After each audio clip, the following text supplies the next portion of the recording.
For your small business needs, call a Dell Technologies advisor today at 877-ASK-DELL. What you got? Well, let's start off first. Last week, I had 8. Now, this week, I only got 5. Last week, I had the 8, but now I'm paring it down to 5.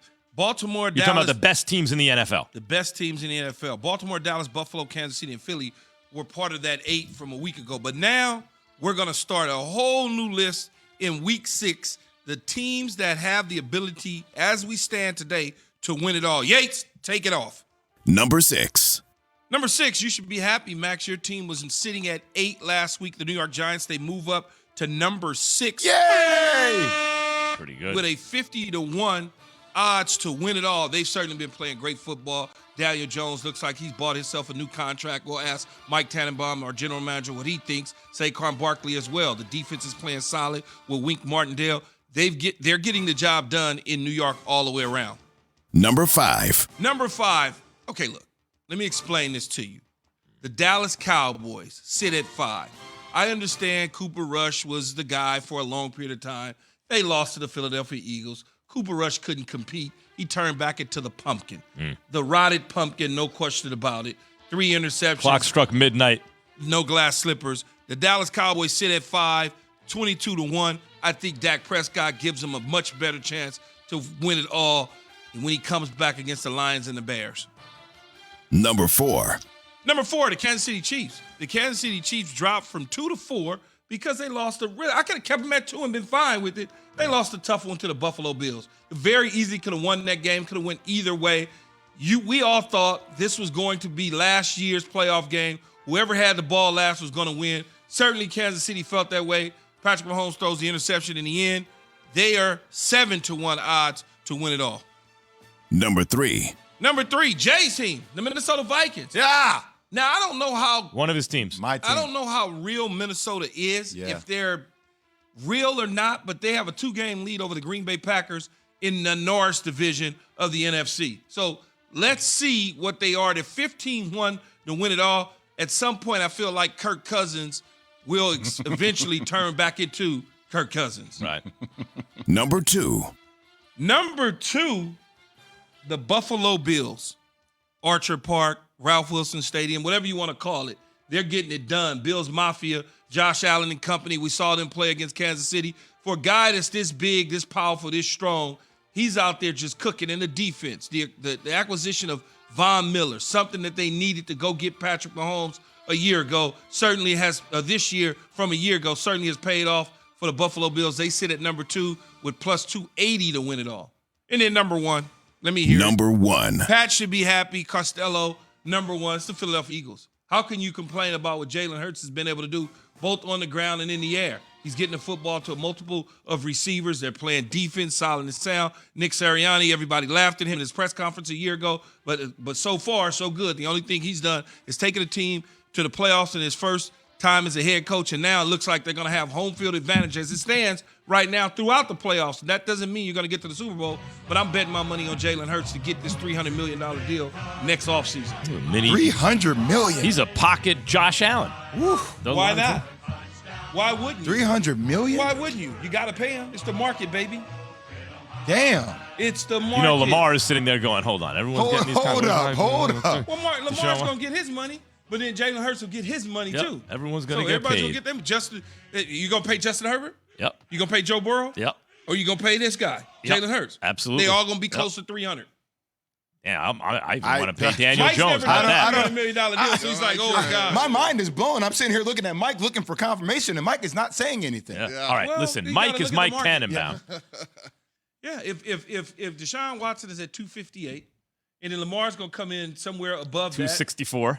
And then the next guy's going to come in somewhere there. 275. But then Yeah, the next but- guy's going to come in somewhere. You would think Lamar would garner higher pay because of being an MVP, because Been of carrying around the longer, load. too. He's been around. Like the resume feels like it's more hasn't been conducive in- to him making more than a guy going off his rookie contract. Mike Tannenbaum, ESPN NFL front office insider, is here. What do you think about Key's real rankings first, Mike? Well, the one thing that jumps out to be key is who you don't have up here in Aaron Rodgers and the Green Bay Packers and Tom Brady and the Buccaneers, and you have the New York Giants above them. I mean, imagine if the four of us were sitting here in August and actually having a conversation.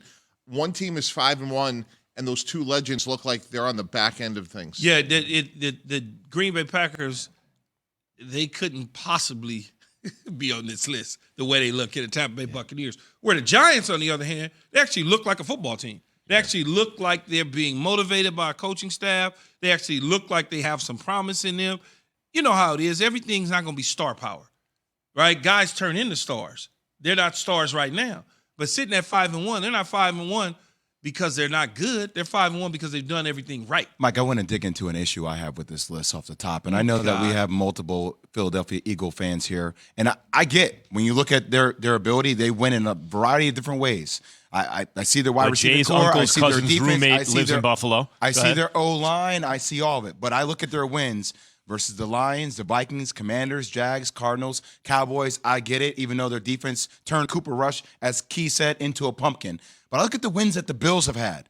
At Rams, the Ravens, the Chiefs in the showdown. It just feels like the quality of competition, they've shown me that they can beat the top-tier teams. Now, it doesn't mean the Eagles can't, but that's why I would have the Bills ranked number 1 as opposed to the Eagles number 1. Yeah, I mean, that's fair. I mean, obviously, they would be the two favorites right now. I think what's going to be interesting, though, is like who else could step up in the NFC guys, because somebody else has to challenge the Eagles, and who's going to be. Right now, it's all question marks. And I was at the game. I did the game for ESPN Radio. I was in Pittsburgh, and Tom Brady, like, really looked old. He didn't convert a sneak. He had time to rush for a first down. He looked old. And Green Bay has a lot more questions than answers. So my question is, like, who's really going to compete with the Eagles this year? Why not the Jay? Giants? They don't have a number one receiver. Let's make sure you agree with me. So you have the Bills number 1? That's what you're saying to me? Hey, there you go. hey, Okay, great. Great. Mike, Moving on. Mike, Yes. Mike. Well, those are the Want a two top in the confirmation. conference. You No, know- I got 2, but Bills number 1. That's I just You want know, confirmation. and I know, you are what your records say you are, son. Yes, sir. Period. But Key, let me ask you a question. As a former wide receiver at a very high level, the New York Football Giants are averaging 159 yards in the passing game per game. I don't know how they've Wandale's starting to look better. He's a rookie. He is. He go make. He go sell it. Oh, he gonna He make it is. Hold right. on. How about this? But listen to this. Think about it for a second. Daniel Jones looking good. And Daniel Jones is not a rookie or a second-year quarterback. He's actually a veteran quarterback who's now in the right position, right? So to make a playoff run, you'd like a veteran guy. He is a veteran guy, even though he hasn't been in great positions yet, but now he's in a good position. So you have a defense. You have a defensive coordinator who can do it. You have an offensive-minded head coach who knows what he's doing, who's protecting the quarterback.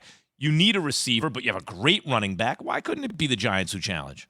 Because their passing game, unless they go out and get, to me, Odell Beckham Jr. or trade for another receiver, they don't make enough plays in the passing game. They deserve a ton of credit. I love Brian Daboll. I'm just saying, like, to really make a meaningful playoff push, if we had a bet today, I would take Minnesota over the Giants just from a standpoint of, like, while I trust Brian Daboll, love what they're doing, just think Kirk Cousins and Justin Jefferson can make more plays, because that's what this game is about. Like, who can make more explosive plays? I think they're making more plays because they're asked to make more plays opposed to the Giants. The Giants' philosophy and style right now seems to be running the football, trying to figure out the defensive side, closing things down.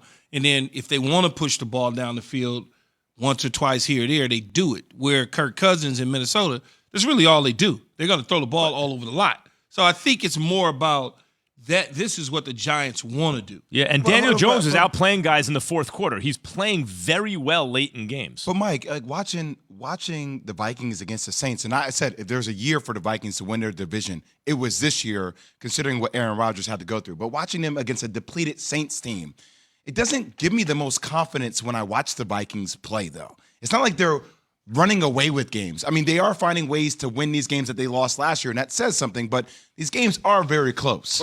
But that's the same point we're making about the Giants. The Vikings are 5-1. Like, they're a very quiet 5-1. Yeah, they're quiet 5-1 just like the Giants. All right, Mike, we've got into several topics already today we want you to weigh in on. First of all, Rodgers, Brady are having, both of them, the worst seasons of their career through 6 games. Like, statistically the worst, and I think we'd all agree, that they've never looked this bad through 6 games for different reasons.